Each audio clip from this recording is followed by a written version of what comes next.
దేవుడు నా ముందు వందనాలు. ఈరోజు మన టాపిక్ ఏంటంటే అబ్రహాము లోతు వ్యత్యాసం. దేవుడు అబ్రహాము పిలిచాడు. అబ్రహాం ఎవరంటే తేరాహు కుమారుడు. తేరాహు ఎవరంటే షేము.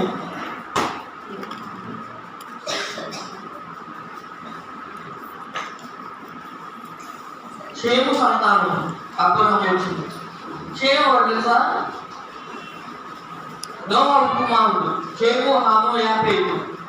ఎవరు షేము? నోవహు కుమారుడు. నోవహు ఎవరు తెలుసా? తెలుసు నోవహు కదా. 40 వర్షం పడింది, మునిగిపోయింది ప్రపంచం మొత్తం, తెలుసా అది? అదేవిధంగా తేరాహు షేము నుండి వచ్చాడు. తేరాహు ఎవరంటే షేము నుండి వచ్చాడు.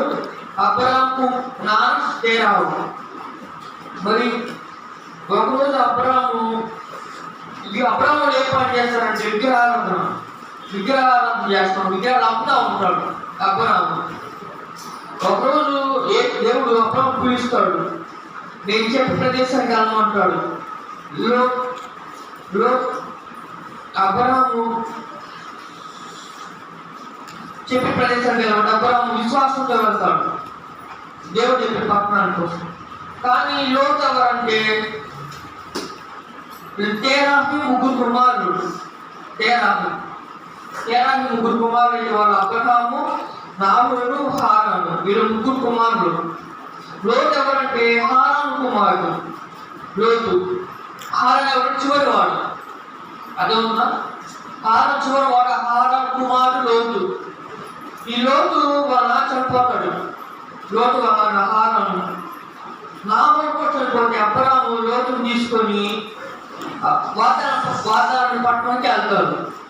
ఒకరోజు ఏమైందంటే లోతు సంపాదన ఎక్కువ, అబ్రహాం సంపాదన ఎక్కువ, ఆస్తులు ఎక్కువ ఉన్నాయి ఇద్దరికి.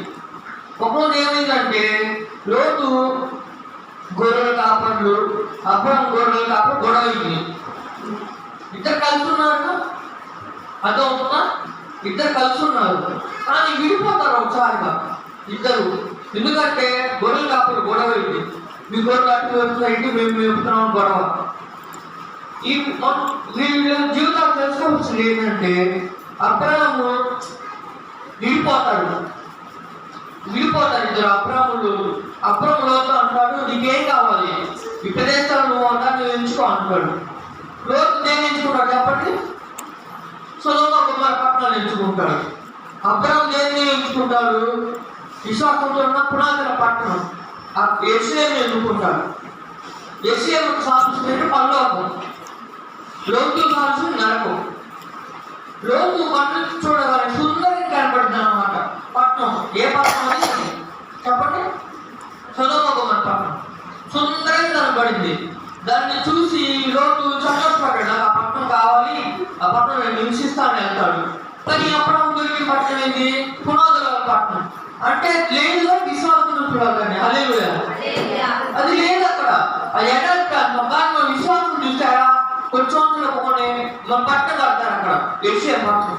దాన్ని ముందే చూశాడు అబ్రహాము విశ్వాసంతో. కానీ లోతు ఏం చూశాడు? సొదొమ గొమొర్రా పట్టణాన్ని చూశాడు. మనం నేర్చుకోవాల్సింది ఏంటంటే అబ్రహాము విశ్వాసంతో ఉన్నాడు. లోతు ఈ లోకాన్ని చూశాడు. అబ్రహాము కోరుకుంది ఏంటంటే పరలోకం. మనం పరలోకం కోరుకోవాలా? మనం పరలోకం కోరుకోవాలి. లోతు ఏం కోరుకుంటే నరకాన్ని కోరుకున్నారు. తెలుసుకోవాల్సింది ఏంటంటే అబ్రహాము